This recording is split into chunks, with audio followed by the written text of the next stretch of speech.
Hello students. I hope सब अच्छे होंगे। आज की इस वीडियो में हम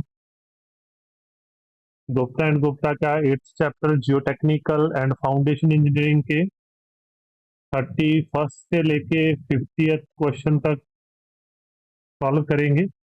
कल की वीडियो में हमने 1 to 30 क्वेश्चन का सोल्यूशन दिया था। आज हम नेक्स्ट 20 क्वेश्चन की वीडियो आपको देंगे। 31st क्वेश्चन क्या है? The ratio of liquid limit minus water content upon plasticity index, ये क्या होता है? फर्स्ट ऑप्शन है लिक्विडिटी इंडेक्स, सेकंड है श्रिंकेज रेशियो, थर्ड है कंसिस्टेंसी इंडेक्स, फोर्थ है टफनेस इंडेक्स। देखो, जो लिक्विडिटी इंडेक्स होता है उसका फॉर्मूला तो होता है W minus W P upon I P. जो श्रिंकेज रेशियो है उसको हम लिखते हैं B2 minus B1 with respect to volume at shrinkage limit divide by change in water content. तो ये भी नहीं है, फर्स्ट ऑप्शन भी नहीं है, सेकंड ऑप्शन भी नहीं है। कंसिस्टेंसी इंडेक्स क्या होता है? That is W L minus W P, sorry W L minus W upon I P. तो ये ऑप्शन बन गई liquid limit minus water content divide by plasticity index. तो सी ऑप्शन हमारा आंसर है। जो टफनेस इंडेक्स है आई टी, वो क्या होता है? I T is equal to I P plasticity index divide by flow index. ठीक है। नेक्स्ट क्वेश्चन क्या है हमारा? Then the plastic limit of a soil is greater than the liquid limit, plasticity index is reported है। देखो, plasticity index क्या होता है? आईपी। आईपी होता है W L minus W P. अब क्या बोल रहे हैं ये इस क्वेश्चन में कि प्लास्टिक लिमिट ज्यादा है लिक्विड लिमिट से, तो ये नेगेटिव आएगा। बट आईपी की वैल्यू कभी भी नेगेटिव नहीं होती। अगर उसकी वैल्यू नेगेटिव आती है तो हम उसको जीरो रिपोर्ट करते हैं। तो इसका आंसर बी है, ना कि नेगेटिव है। नेगेटिव नहीं आएगा इसका आंसर। इसका आंसर क्या आएगा? B. Next is 33rd question. Toughness index is defined as ratio of, हमने ऊपर किया अभी अभी। टफनेस इंडेक्स क्या होता है? Plasticity index divide by flow index. तो पहली ऑप्शन क्या है? Plasticity index to consistency index, wrong है। Plasticity index to flow index बिल्कुल सही है, B option. Liquidity index to flow index, consistency index to liquidity index, no. तो हमारा करेक्ट आंसर क्या है? बी। 34th क्वेश्चन क्या है? If the plasticity index of soil mass is zero, the soil is, जितना सॉइल में clay content ज्यादा है उतना उसका प्लास्टिसिटी इंडेक्स ज्यादा आता है। जितनी वो सॉइल ग्रेनुलर होती जाएगी उतना उसका प्लास्टिसिटी इंडेक्स क्या है? कम होता जाएगा। सैंडी सॉइल का प्लास्टिक इंडेक्स है जो वो जीरो होता है। तो क्या रेंज चलती है इसकी? जो आईपी की वैल्यू है वो जीरो होती है फॉर सैंडी सॉइल। आईपी की वैल्यू 10 to 15 होती है फॉर सिल्ट। सिल्ट के लिए आईपी की वैल्यू 10 to 15 होती है। एंड क्ले के लिए आईपी की वैल्यू 15 to 100 के बीच में लाई करती है। That depends on the clay content, कितना क्ले कंटेंट है और कौन सा क्ले का मिनरल है, उस सब चीजों पे डिपेंड करता है। तो हमारा इसका आंसर है ए। नेक्स्ट क्वेश्चन की बात करें हम, 35th question. The admixture of coarser particle like sand and silt to clay coffee. ठीक है, क्या बोल रहे हैं? ये बोल रहे हैं कि अगर हम जो हमारी क्ले सॉइल है उसमें कोर्सर पार्टिकल का एडमिक्सचर ऐड कर दें। कोर्सर पार्टिकल के एडमिक्सचर का क्या मतलब है? हम उसमें सैंड और सिल्ट ऐड कर दें तो क्या होएगा? हम अभी बात करके हटे हैं कि जितना क्ले कंटेंट ज्यादा है उतना प्लास्टिसिटी इंडेक्स ज्यादा होता है। जितना क्ले कंटेंट कम होएगा उतना उसका प्लास्टिसिटी इंडेक्स क्या होएगा? कम होएगा। तो जब हम उसमें कोर्सर पार्टिकल ऐड करते हैं तो उसका प्लास्टिसिटी इंडेक्स क्या है? डिक्रीज होता है। ठीक है, आईपी डिक्रीज होएगा और लिक्विड लिमिट भी क्या होएगी, उसकी डिक्रीज होएगी, क्योंकि जितना क्ले कंटेंट ज्यादा होएगा उतनी लिक्विड लिमिट ज्यादा होती है। तो फर्स्ट ऑप्शन क्या है, decrease in liquid limit and increase in plasticity index, no. Decrease in liquid limit and no change in plasticity index, no. Decrease in both liquid limit and plasticity index, तो इसका C option आएगा। Next क्या है, select the correct statement.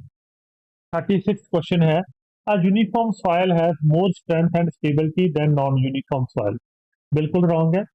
देखो, well graded soil होती है जो, उसमें क्या होता है कि सारे साइज के पार्टिकल्स अवेलेबल होते हैं।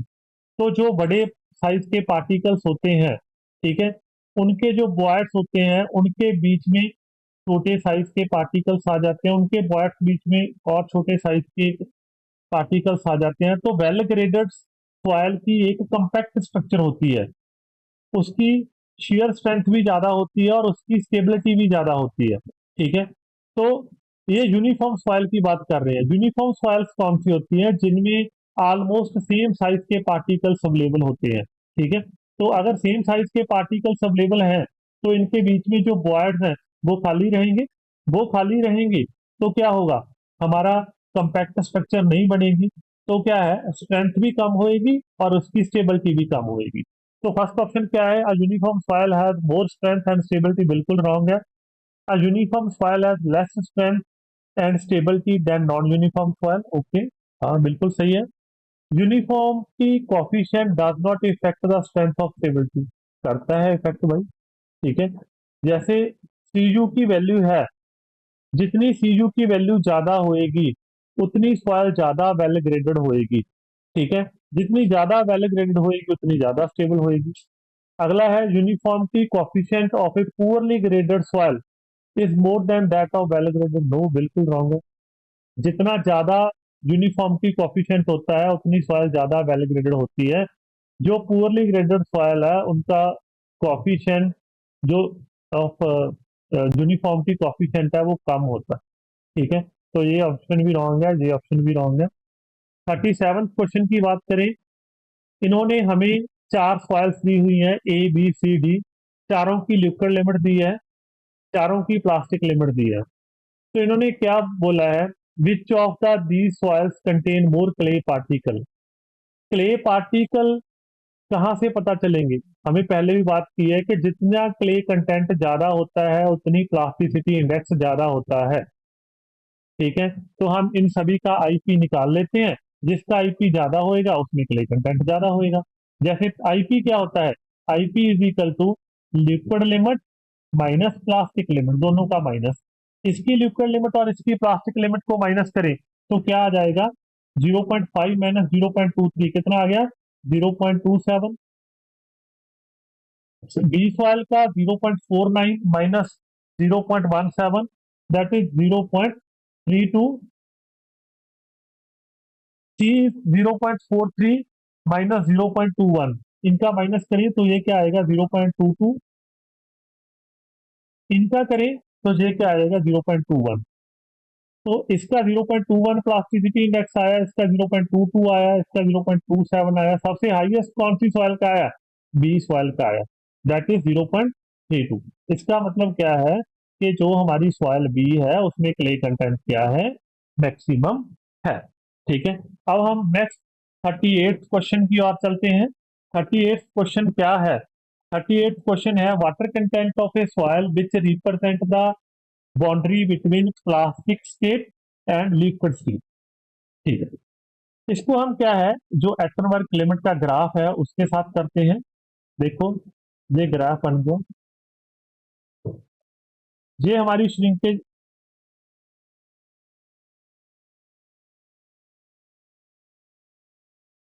ये हमारी श्रिंकेज लिमिट है WS, ये हमारी प्लास्टिक लिमिट है, ये हमारी क्या है, लिक्विड लिमिट। यहाँ पे लिक्विड स्टेट होती है, यहाँ पे प्लास्टिक, यहाँ पे सेमी सॉलिड और यहाँ पे सॉलिड। तो ये क्या बोल रहे हैं, the water content of A soil which represent the boundary between plastic state and liquid state, ये प्लास्टिक स्टेट है ये लिक्विड स्टेट का है। इनका जो बाउंड्री वाला वाटर कंटेंट है वो क्या होएगा, that is the liquid limit. Answer is the A. First क्या है, which of the following soils have more plasticity index. हम पहले बहुत बार बात कर चुके हैं इसके बारे में कि जितना क्ले कंटेंट ज्यादा होएगा उतना आईपी ज्यादा होएगा, या जितना आईपी ज्यादा है उतना क्ले कंटेंट ज्यादा होएगा। तो आंसर इज द 39% क्या है, सी। अब हम 40th क्वेश्चन की ओर चलते हैं। Liquid limit, at liquid limit all soil PHS. हमें ये तो पता है, ये बात क्या कर रहे हैं, shear स्ट्रेंथ की बात कर रहे हैं। लिक्विड लिमिट के ऊपर ऑलमोस्ट नेग्लिजिबल shear स्ट्रेंथ होती है, बहुत कम, 2.7 किलो न्यूटन पर मीटर स्क्वायर, इतनी कुछ इसकी रेंज में। ठीक है, बहुत कम shear स्ट्रेंथ होती है।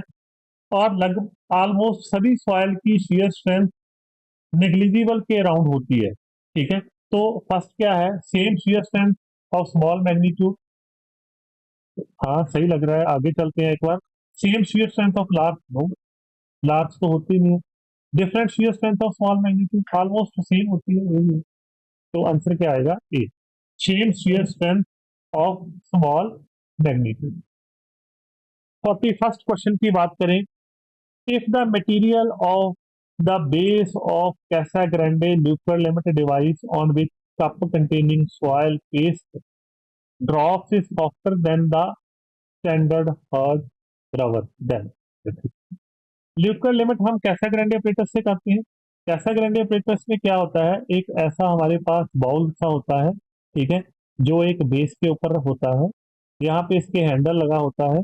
हम इसमें सॉइल फिल करते हैं, सॉइल फिल करने के बाद हम यहाँ पे ग्रूव करते हैं, और इसको हम क्या है, हैंडल को घुमाते हैं। जब हम घुमाते हैं तो ये ऊपर जो कप है ऊपर जाता है और नीचे स्ट्राइक करता है, ऊपर जाता है नीचे स्ट्राइक करता है, ऐसे ऐसे। तो लिक्विड लिमिट क्या होती है, पहले हम इसमें करते क्या है कि हम मान लो 20% वाटर कंटेंट डाला हमने, 20% वाटर कंटेंट डाला, तो हमने देखा कि जो हमने ग्रुप किया है वो आपस में मिलना कब स्टार्ट होता है। ठीक है, मान लो हमने पहली बार 20% वाटर कंटेंट पे किया, तो मान लो ये 40 ब्लोस के बाद मिलना स्टार्ट हुआ।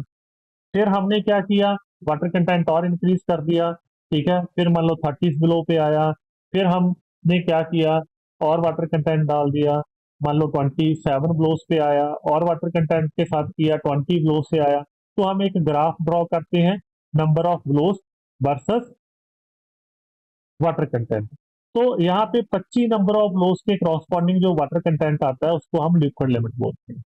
ठीक है, अब इस क्वेश्चन में क्या बोल रहे हैं कि अगर ये एक स्टैंडर्ड बेस है, अगर मैं यहाँ पे जो बेस है वो स्टैंडर्ड बेस से सॉफ्ट बेस डाल दूं, ठीक है, तो क्या होएगा, इसको मिलने में टाइम लगेगा। किसी भी चीज को हम स्ट्राइक करते हैं, अगर हम सॉफ्ट बेस पे स्ट्राइक करेंगे तो उसको ज्यादा टाइम लगेगा। और हम ये बोल सकते हैं, उसको अगर हम 25 नंबर ऑफ ब्लोस में उसको मिलाना है तो हमें ज्यादा वाटर कंटेंट डालना पड़ेगा।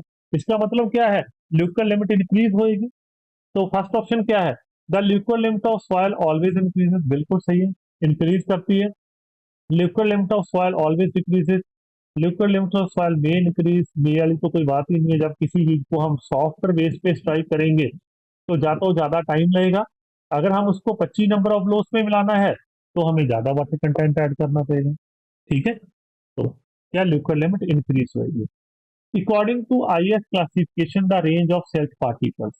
ठीक है, सेल्फ पार्टिकल की रेंज क्या होती है, जैसे 75 माइक्रोन्स की सीध के जो ऊपर वाला होता है इसको हम कोर्स ग्रेन बोलते हैं, नीचे वाले को हम फाइन ग्रेन बोलते हैं। 75 माइक्रोन से 4.75 mm तक जो होता है वो सैंड होती है। इसके ऊपर ग्रेवल होता है अप टू द 20 mm। ठीक है, इसके नीचे सिल्ट होता है अप टू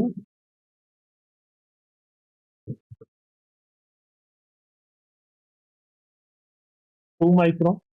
देन क्या होता है, सिलिकॉन। तो ये क्या बोल रहे हैं, हमें सेल्ट की रेंज पूछ रहे हैं। सेल्ट की रेंज क्या है, 2 माइक्रोन से 75 माइक्रोन तक। ठीक है, देन आंसर क्या बन रहा है हमारा, डी। 1 माइक्रोन किसके बराबर होता है, 10⁻³ -3 mm के। और I can write it as 1/1000 mm। ठीक है, तो यहाँ पे हमारा आंसर क्या आ गया? B, D sorry. Highway research board classification of soil is based upon, जो हाईवे रिसर्च रिसर्च बोर्ड की क्लासिफिकेशन है उसमें हम फाइन और कोर्स को अलग अलग क्लासीफाई करते हैं। ठीक है, जो फाइन क्लासिफिकेशन होती है उसको तो हम ए लाइन के क्रॉसपॉन्डिंग करते हैं, जिसको हम बोलते हैं प्लास्टिसिटी के अकॉर्डिंग करते हैं। ठीक है, और जो कोर्स ग्रेन होता है उसको हम पार्टिकल साइज के अकॉर्डिंग करते हैं। तो इसका आंसर क्या है? C, both particle size composition and plastic characteristics. ठीक है, दोनों के अकॉर्डिंग करते हैं हम। कोर्स को हम पार्टिकल साइज के अकॉर्डिंग करते हैं, जो फाइन है उसको हम प्लास्टिसिटी के अकॉर्डिंग करते हैं classify. Next is the 44th question. 44th question क्या है? Inorganic soil with low compressibility. देखो, लो कंप्रेसिबिलिटी को तो हम एल से नोट करते हैं, हाई कंप्रेसिबिलिटी को एक्स से करते हैं। ठीक है, और जो ऑर्गेनिक मतलब सॉइल होती है उसको हम इंटरमीडिएट को हम आई से करते हैं। अब ये लो कंप्रेसिबल बोल रहे हैं। अब लो कंप्रेसिबल में क्या हो सकता है? ठीक है, या तो लो कंप्रेसिबल सिल्ट हो सकती है, या लो कंप्रेसिबल सैंड हो सकती है, या लो कंप्रेसिबल ऑर्गेनिक सॉइल हो सकती है। अब इन्होंने इनऑर्गेनिक बोल दिया तो ऑर्गेनिक तो है ही नहीं। इन दोनों में से इन दोनों में से क्या है? जो सैंड है उसको हम ज्यादा इनऑर्गेनिकली रिप्रेजेंट करते हैं as compare to the silt. ठीक है, तो एस एल। तो आंसर क्या आएगा इसका? S L, inorganic soil with low compressible sand particles. Next question 45, sand particles are made of. ठीक है, देखो, रॉक मिनरल, कैओलिनाइट, इलाइट से मॉडमिलोनाइट, ये तीनों हैं जो, ये तीनों तो क्ले के मिनरल है भाई। सैंड का तो इनके साथ कोई संबंध ही नहीं है, तीनों क्ले के मिनरल है। तो sand particles are made of rock minerals. Clay mineral with largest swelling and shrinkage properties. देखो, क्ले के तीन मिनरल होते हैं, कैओलिनाइट, इलाइट से मॉडमिलोनाइट। सबसे ज्यादा एक्टिव होता है मॉडमिलोनाइट और सबसे लीस्ट एक्टिव होता है कैओलिनाइट। मीडियम में इलाइट होता है। जितना ज्यादा एक्टिव मिनरल होएगा उतनी उसमें स्वेलिंग एंड श्रिंकेज प्रॉपर्टी क्या होगी? ज्यादा होगी। स्वेलिंग श्रिंकेज प्रॉपर्टी का मीनिंग क्या है यहाँ पे? अगर कोई भी क्ले जिसमें वाटर मिलोनाइट मिनरल प्रेजेंट है, अगर उसमें से वाटर रिमूव कर दें तो वो श्रिंक हो जाएगी, उसमें दरारें पड़ जाएगी। ठीक है, ये प्रैक्टिकली ऐसे, जैसे ये सॉइल है इसमें ऐसे दरारें पड़ जाएगी, श्रिंक हो जाएगी। ठीक है, अगर इसको हम दोबारा पानी दे दें तो ये ऑटोमेटिकली स्वेल होके जो इसकी जो ये दरारें हैं ये ऑटोमेटिकली खत्म हो जाएगी। मतलब स्वेलिंग एंड श्रिंकेज प्रॉपर्टी है, इसमें होती है मैक्सिमम, जिसमें मॉट मिलोनाइट मिनरल होता है। बहुत इंपॉर्टेंट क्वेश्चन है, मॉट मिलोनाइट के बेसिस पे जनरली क्वेश्चंस आ जाते हैं exam. Next is the dispersed type of soil structure is an arranged comprising particle having। ठीक है, क्या मतलब है? देखो, जो क्ले के पार्टिकल्स होते हैं, ठीक है, उसमें ना दो टाइप की स्ट्रक्चर्स बनती हैं। कौन कौन सी? फ्लक्चुलेटेड स्ट्रक्चर से डिस्पर्स स्ट्रक्चर। फ्लक्चुलेटेड एंड डिस्पर्स, ये किस पे डिपेंड करती है? ये फोर्स ऑफ अट्रैक्टिव और रिपल्सिव फोर्सेस पे डिपेंड करती है कि पार्टिकल्स के बीच में कुछ अट्रैक्टिव फोर्सेस हैं, जहां हम इसको डबल डिफ्यूज फ्लेयर के साथ भी एक्सप्लेन करते हैं। तो जो डिस्पर्स्ड स्ट्रक्चर होती है, इसकी जो ओरिएंटेशन होती है वो फेस टू फेस होती है। फेस टू फेस ओरिएंटेशन का मतलब, जैसे एक पार्टिकल ये है, एक पार्टिकल ये है, एक पार्टिकल ये है, पार्टिकल ऐसे होती है फेस टू फेस। जो फ्लक्चुलेटेड स्ट्रक्चर होती है उसकी एज टू फेस ओरिएंटेशन होती है। एज टू फेस मतलब एक पार्टिकल का फेस, दूसरे का एज, फेस, एज। इसकी परमेबिलिटी भी ज्यादा होती है, इसकी परमेबिलिटी कम होती है। ठीक है, बट ये एक कंपैक्टेड स्ट्रक्चर होती है as compare to this one. इसकी स्ट्रेंथ ज्यादा माना जाती है फ्लक्चुलेटेड की एज कंपेयर टू डिस्पर्स। ठीक है, तो इसमें हमें यही पूछा गया है इस क्वेश्चन में कि disperse type of soil structure की अरेंजमेंट क्या होता है, that is the face to face और parallel orientation. Next is the effective stress. Effective stress क्या होती है? Effective stress is total stress minus pore water pressure. हम फील्ड में टोटल स्ट्रेस को मेजर कर सकते हैं, हम पोर वाटर प्रेशर को मेजर कर सकते हैं, इफेक्टिव स्ट्रेस को हम मेजर नहीं कर सकते, ओनली हम इसको ये वाले फॉर्मूला से ही निकाल सकते हैं। तो इसके बारे में क्या बोलते हैं, पढ़ते हैं हम। A stress at a particle contact, no a physical parameter that can be measure, नहीं मेजर तो हम कर ही नहीं सकते, ठीक है। नेक्स्ट क्वेश्चन थर्ड क्या है, important because it is a function of engineering properties. हाँ बिल्कुल, जो शेयर स्ट्रेंथ है सॉइल की वो इफेक्टिव स्ट्रेस पे डिपेंड करती है, tau is equal to C plus sigma bar tan phi. जितनी इफेक्टिव स्ट्रेस ज्यादा होगी उतनी शेयर स्ट्रेंथ ज्यादा होती है। तो जो इंजीनियरिंग प्रॉपर्टी है सॉइल की, मेन प्रॉपर्टी है शेयर स्ट्रेंथ। जब भी आप सॉइल की स्ट्रेंथ के बारे में बात करोगे तो आप शेयर स्ट्रेंथ के बारे में ही बात करोगे, ठीक है। तो शेयर स्ट्रेंथ किस पे डिपेंड करती है? इफेक्टिव स्ट्रेस पे। तो इसीलिए ये इंपॉर्टेंट है, important because it is a function of engineering properties of the soil. 49th question क्या है, rise of water table above the ground surface. ये क्वेश्चन भी बहुत बार इस टाइप के क्वेश्चन एग्जाम में आते हैं, ठीक है। क्या है, देखो मान लो ये आपका ग्राउंड सरफेस है, यहाँ पे ये आपका वाटर टेबल, मैं यहाँ पे इसके कोई भी हाइट पे मैं यहाँ पे टोटल स्ट्रेस, पोर वाटर प्रेशर, जहाँ मतलब इफेक्टिव स्ट्रेस चेक कर रहा हूँ। इस क्वेश्चन में क्या बोल रहे हैं, अगर कहते हैं वाटर टेबल ग्राउंड से ऊपर चल जाए, सॉइल तो जहां तक ही है, वाटर टेबल यहां से यहां तक चल गया। मान लो पहले यहाँ पे टोटल स्ट्रेस सिग्मा थी, अब टोटल स्ट्रेस कितनी होगी? ये सॉइल की वजह से तो है ही है, ये वाटर की वजह से भी होगी ना। मान लो ये एच हाइट चल गया ऊपर, तो अब क्या होगी, sigma plus gamma W into H. ये क्या हमारी न्यू टोटल स्ट्रेस होगी, सिग्मा डैश। पोर वाटर प्रेशर कितना बढ़ गया? मान लो पहले पोर वाटर प्रेशर था यू, अब पोर वाटर प्रेशर भी बढ़ गया। कितना बढ़ गया? इतने पानी की वजह से बढ़ा, वो भी कितना बढ़ा, गामा डब्ल्यू इंटू एच, ठीक है। ये क्या हो गया, पोर वाटर प्रेशर। अब इफेक्टिव स्ट्रेस पहले कितनी थी? Effective stress total stress minus pore water pressure इतनी थी पहले। अब सिग्मा डैश बार अब कितनी होगी है? अब इनमें से ये माइनस करूं तो ये तो कैंसिल ही हो जाएगा, उतनी ही रह गई है। इसका मतलब क्या है, अगर हम ग्राउंड लेवल से ऊपर कितनी भी हाइट तक वाटर को ले जाएं, टोटल स्ट्रेस बढ़ेगी। जितनी टोटल स्ट्रेस बढ़ेगी उतना ही पोर वाटर प्रेशर बढ़ जाएगा। इफेक्टिव स्ट्रेस पे कोई इफेक्ट नहीं पड़ेगा, ठीक है। तो क्या है, equal increase in pore water pressure and total stress, ठीक है। हाँ बिल्कुल सही है, जितना पोर वाटर प्रेशर बढ़ेगा उतना ही टोटल स्ट्रेस बढ़ेगी। Equal decrease in pore water pressure, no decrease तो होएगा नहीं, बढ़ेगा भाई। Increase in pore water pressure but decrease in, no wrong, first A आपका सही है बिल्कुल। 50th क्वेश्चन आज का ये लास्ट क्वेश्चन है, the total and effective stress at the depth 5 metre below the top level of water in a swimming pool. Swimming pool है, ठीक है, ये उसका मान लो बेस है, यहाँ तक उसके वाटर है।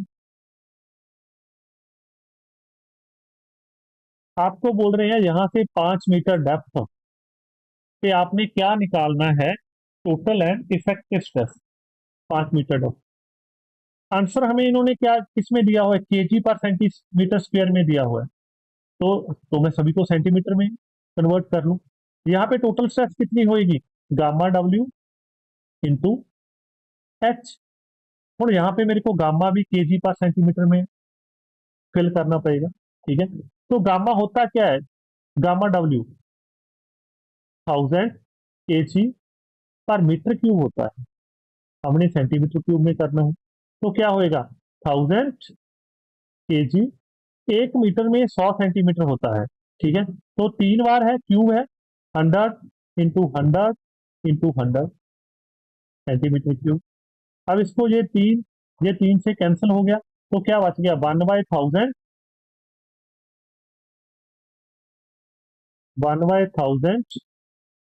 kg/सेंटीमीटर क्यूब। ये वाटर का यूनिट वेट आ गया, डेंसिटी आ गई वाटर की। हाइट 5 मीटर है, 5 मीटर मतलब 5 × 100, 500 सेंटीमीटर। ठीक है, तो यहाँ पे पुट करो, तो क्या आ गया, 1/1000 × 500, इतना kg/सेंटीमीटर स्क्वायर आ गया। ये कैंसिल हो गया, 1/2 आ गया, 1/2 मतलब 0.5। तो टोटल स्ट्रेस तो क्या होगी, 0.5 kg/सेंटीमीटर स्क्वायर। मतलब ये भी कैंसिल हो गया, ये भी कैंसिल हो गया। अब हमें ये पता है पोर वाटर प्रेशर भी कितना होएगा, जहां पे वो भी गामा डब्ल्यू इंटू एच ही होएगा। तो इफेक्टिव स्ट्रेस क्या होती है, total stress minus pore water pressure. ये दोनों सेम है, क्योंकि कोई सॉइल तो है नहीं है, पानी है। ऊपर वाले क्वेश्चन में भी हमने यही बताया है। तो 0.5 माइनस 0.5 क्या हो गया, 0। तो बी ऑप्शन आ गई है, दैट इज द के जो टोटल स्ट्रेस है 0.5 kg/सेंटीमीटर स्क्वायर होएगी, and the effective stress is the 0। ठीक है, आई होप आपको लेक्चर अच्छा लगा होगा। Please subscribe the channel, comment and like the video. Thank you.